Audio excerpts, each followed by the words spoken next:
वडे में वडो साहबी या सिद्दीक अकबर सभई मञोस था न जे टे ॾींहं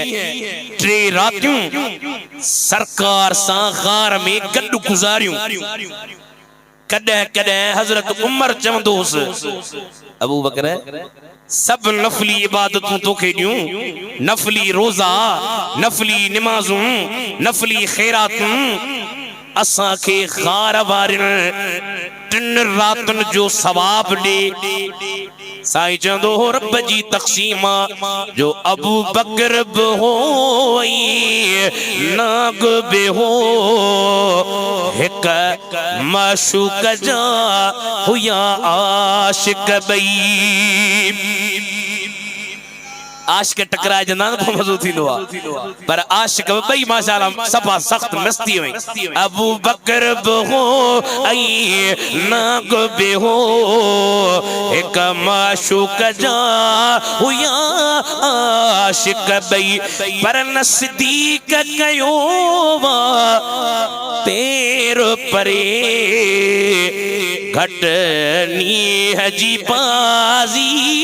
नाग न कई।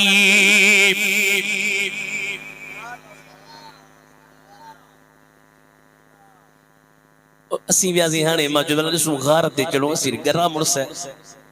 टेम थोरो आहे मदीने वञिणो आहे ॾिठोसीं त माशाअल्लाह साईं 2-3 कलाक जॾहिं रखनि उते पहुचूं ख़ुदा जो कसम मां जो कुर्बान सिद्दीक सोना कुलनि ते सरकार खे खणी मथे वियो कुर्बानियां मुनाफ़िक़ ये कना जा था चवल जबल जे चोटी ते इहो सब कुछ गारे सोर में थियो मौला आन मोहम्मद मां पे दिसा भला पर पुठ बासू बासे पई। सुभान अल्लाह सिद्दीक साईं खणी आयो साईं के मिला आने भला थोरो बीहो अंदर मां वञा रात जो टाइम अंदर किन हुजे कक हुजे जीत हुजे को जानवर हुजे मां वञा साईं फरमायो बिस्मिल्लाह। सिद्दीक वियो सॼी गार जी सफ़ाई कई जेके सोराख हा उन्हनि खे बंदि कई एतिरे क़दुर जो चादर खुटी पई त सिद्दीक पंहिंजो पटको लाथो। अदा पटको इज्जत अथव इएं न ॻाल्हायो केर बि माण्हू कंहिं कावड़ जो अदा माफ़ कयां असां पटके में हथ विझई इहा का शराफ़त आहे असांजा पटका था लाहियो तंहिंजो मतिलबु आहे पटको इज्जत आहे। पर वरी वा सिद्दीक उन चयो त असां जूं इज़तूं सरकार जे नाले तां क़ुर्बान आहिनि असांखे पंहिंजी इज़त जी परवाह कान्हे मोहम्मद जी इज़त मथे हुजे सरदार दो जहान जी इज़त मथे हुजे। पटके खे लाथई बंदि कई हिकिड़े सोराख खे ॾाढो पर बंदि न थियो पोइ भला हाणे बंदि कोन थो थिए साईं ॿार बीठा आहिनि भला हाणे छा कयां खुड़ी मथां रखी हबीबन खे चई सोना अंदर अचो भला। साईं फरमायो ठीकु आहे पाण अंदर आया साईं फरमायो अबू बकर जी क़िबला वेह तुंहिंजे हंज में मां आराम कयां। जे खैबर खां मोटंदे अली मुश्किल कुशा खे चयो अली वेह त तुंहिंजे हंज में आराम कयां ईअं अबू बकर खे फरमायो वेह तुंहिंजे हंज में आराम कयां। अल्लामा इब्न हजर अस्कलानी बुखारी शरीफ जो शरह लिखियो उन में लिखी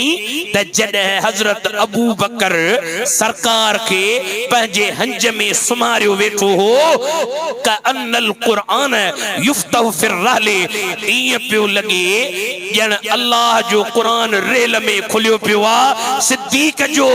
जिस्म रेला ऐं सरकार जो चेहरो अल्लाह जो कुरान मुबारक। साईं फरमायो सिद्दीक वे सिद्दीक वेठो नांग जो थोरो परे थी भला मां बि त दीदार कयां। अबू बकर जो किस्मत सां मौक़ो मिलियो आहे सुभान अल्लाह। इस सूरत में जाना खा दीदार करे छे इस सूरत मैं जाना खाते जाने जाना खा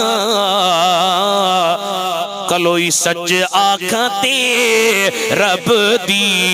शान आखा है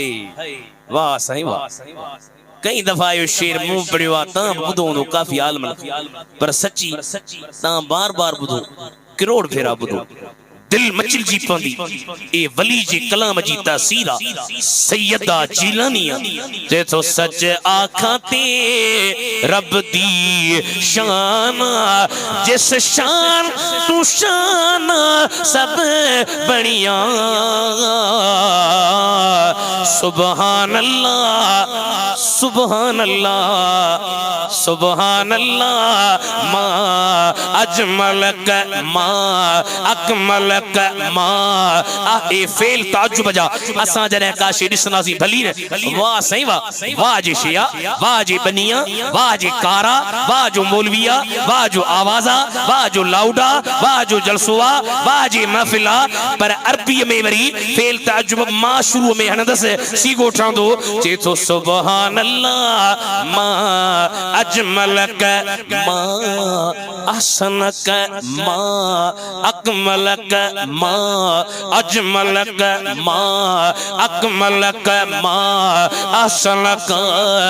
सुभान अल्लाह मां अजमल मां अकमल क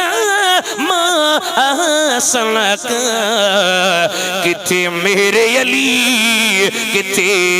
तेरी सना वाह सही वाह वाह रे वाह सैयद मां कुर्बान तोता है मां जेड़े मौलवी के ज़ियारत से आ सजे गोठ के बुधाया कलो इनके अब मुके ज़ियारत थी देवे कलो ई वडो मौलवी मुके ज़ियारत थी आ आई खलीफो मुके पुनाया मां सीट जा पर सैयद जीलानी जरा दरबार जी गाल आई न जेथो किथे मेरे अली किथे तेरी सना गुस्ताख गुस्ताख जुर्रत न कना एडे न मनना गुस्ताख अखियां किथे जा लड़ियां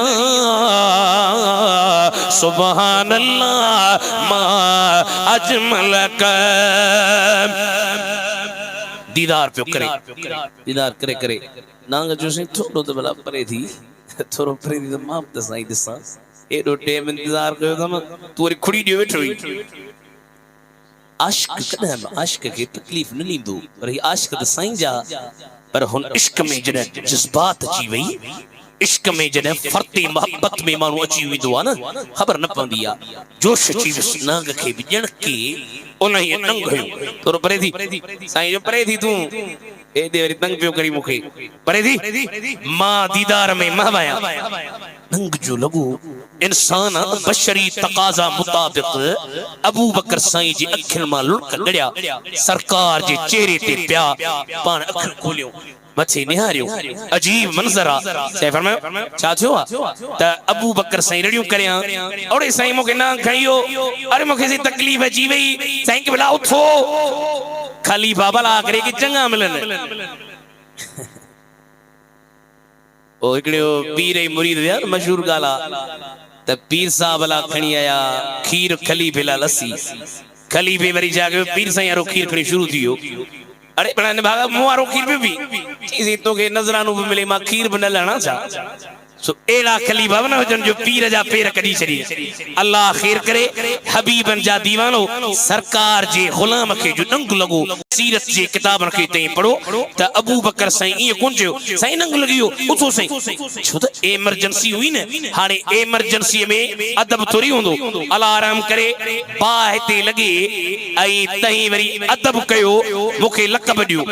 हजरत अल्लामा मौलाना साईं उस्ताजुल उलमा साईं मुफ्ती उबैदुल्ला हिम्मत जैसे ते लकब खणंदो तेसी ते मौलवी जो खुदा करे खैर थे तही परे का चंदो साईं मौलवी साहब लव माट करे बाह लगिया ओ एकड़े कारी साहब चयो पंजे शागिर्दन के अदा छोकरा मूसा गाला है जो अदब में न त हना वन पादर है जो से ठीक है एकड़े दे कारी साहब बैठो मथा छित मां का चुणगी बाह जी क्री कारी साहब जे पटके दे शोरावरी अदब में पचवन साईं हजरत अल्लामा मौलाना क़िबला उस पटके के जो बाह लगे अध सड़िस अरे छोरा पटको पे सड़े बुधायो कोना चीसी जो चयो त अदब में ॻाल्हाइजो अरे भला मां थो मरां तव्हांखे अदब जी